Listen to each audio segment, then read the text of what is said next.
ਮਤਲਬ ਪੇਸ਼ ਹੈ ਕਿ ਚੰਗਾ ਨਹੀਂ ਗੁਜ਼ਾਰਾ ਸੀ, ਚੰਗਾ ਨਹੀਂ ਗੁਜ਼ਾਰਾ ਸੀ, ਔਰ ਡਾਢੇ ਹੱਥ ਵਿਚਾਰਾ ਸੀ। ਤੇ ਸਾਥੀ ਮੇਰੇ ਜਾਗਣ ਦਾ, ਸਾਥੀ ਮੇਰੇ ਜਾਗਣ ਦਾ ਸਰਗੀ ਦਾ ਇੱਕ ਤਾਰਾ ਸੀ। ਤੇ ਸੱਚ ਦੇ ਪਾਸੇ ਸੱਚ ਇੱਕੋ, ਸੱਚ ਦੇ ਪਾਸੇ ਸੱਚ ਇੱਕੋ, ਝੂਠੇ ਵੱਲ ਜੱਗ ਸਾਰਾ ਸੀ।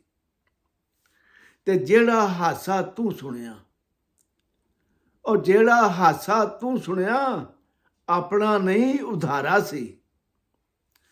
ਤੇ ਪਰਿਆ ਵਿੱਚ ਨਾ ਆਇਓ ਤੂੰ, ਪਰਿਆ ਵਿੱਚ ਨਾ ਆਇਓ ਤੂੰ, ਹੋਣਾ ਅੱਜ ਨਤਾਰਾ ਸੀ। ਤੇ ਪਿੰਡ ਕਦੀ ਨਾ ਛੱਡਦਾ ਮੈਂ, ਪਿੰਡ ਕਦੀ ਨਾ ਛੱਡਦਾ ਮੈਂ, ਦੱਸ ਭਲਾ ਕੋਈ ਚਾਰਾ ਸੀ।